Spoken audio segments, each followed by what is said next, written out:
Alrighty, well, just trying to make this as unconfusing as possible, and I gotta reiterate here, I made a couple mistakes after reading my notes in regards to the coil log and the 3.3 and the 3.8 6-pack coil. I found my notes.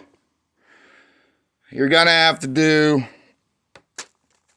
the coil mod unless you make an adapter harness to go from this computer to use the original coil log, whether you use the 3.8, the 3.3, or the,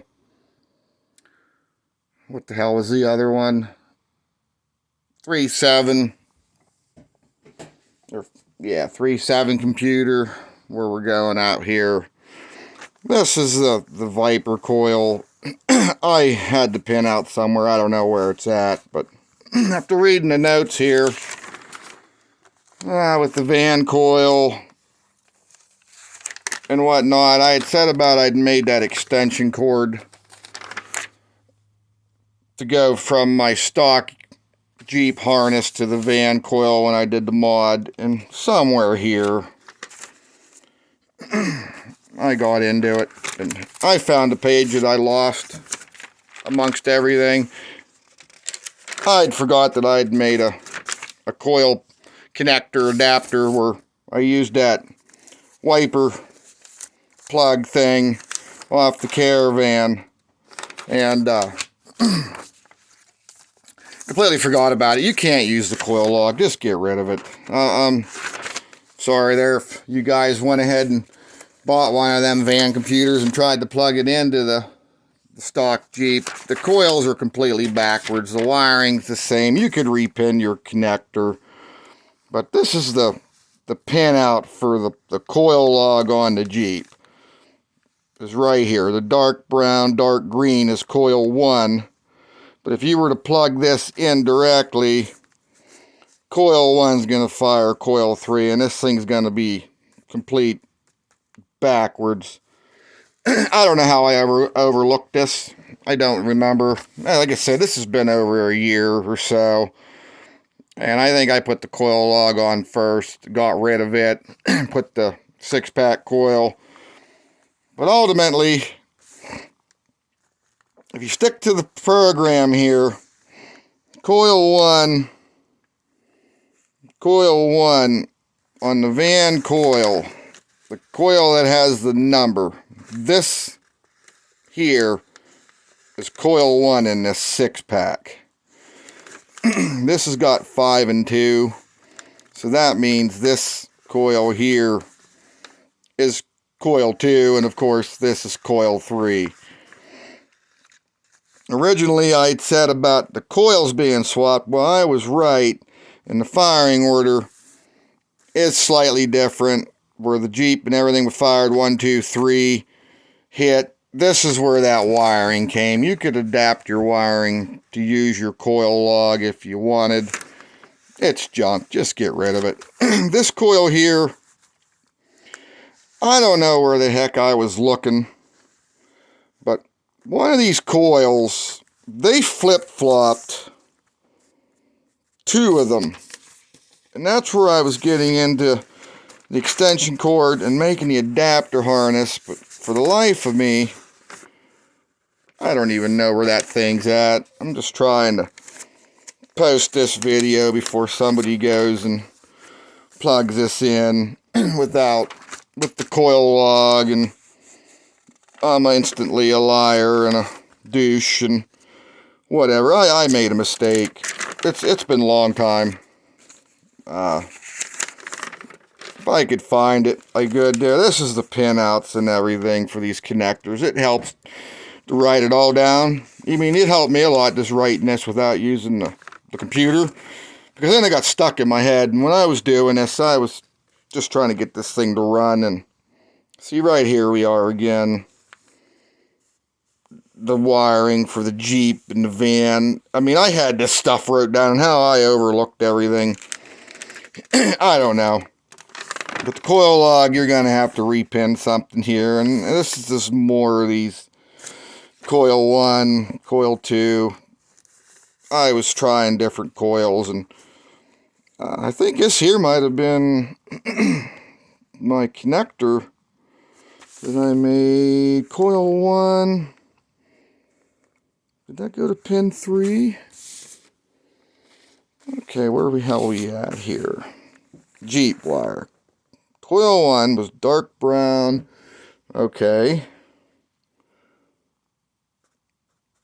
Yeah, right here's the damn thing right here in front of me. For switching this over to the van coil from the coil log and whatnot.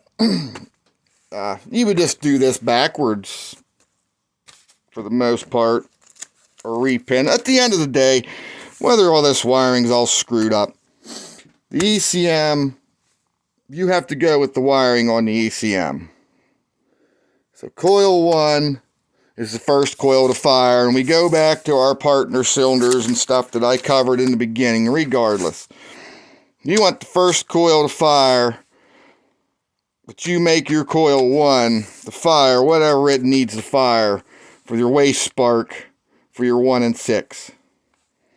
It don't matter what coil you put on here. Actually, I had thought about using the Ford Ranger 6-pack coil. I believe the ohms were right, and the wires clip on and lock on, and they're more waterproof than I think these are. And in the LS coils, I'll get into them. They have a driver module built into them, and this thing fires off a ground signal. So the coil constantly has power from your ASD relay, and then your ECM, PCM, whatever you want to call it, it switches on the ground. So you gotta pretty much, I'll figure it out here. I'll find that paper where I was figuring out how to fire them LS coils, but for the most part, this gets power the entire time through the ASD relay here, whether it's the log or the coil or this Viper wannabe coil thing here, and then the computer completes the ground. So you got to be careful when you're testing these coils, because if you had your test light on and tried to jumper wire some stuff, you won't see anything if you're grounded. You know what I mean? You got to hook your test light battery positive, and you're going to want a little wee light bulb. That way you don't drive this coil if you're trying to test for your spark from your signal from your computer or whatnot. You don't want to backfeed power back in there and short some stuff out. So you got to be careful when you're doing that. You're going to want to hook your test light to positive, and then, you know, check these. But you ain't going to want to use anything much bigger than the little LED power probe or whatever you got. Yeah, and then again here, the Dodge PCM, I call that coil 1. And right there's your wiring code, the dark blue, dark green. I mean, we're right here, coil 1. A lot, like I said, the van and the Jeep shared a lot of the wiring color code, so pretty much it's just like connect the dots, match the colors up. You know, there is slight differences, like this was run a brown wire and this was a brown and white, stuff like that. But pretty much everything's accurate as much as I could make it. Like I said, this is trying to, going back here a little bit. Right here is where I was trying to calculate the fuel injectors to get the flow rate or whatever. I'll get into that here. Like I said, this video is getting to be about 10 minutes long. And I wanted to clarify that ignition coil wiring stuff before somebody went ahead and tried this. I mean, the worst that would happen, you know, it just wouldn't run right. And I don't want anybody bending any rods or anything because of something stupid like on my fault there. But you can wire.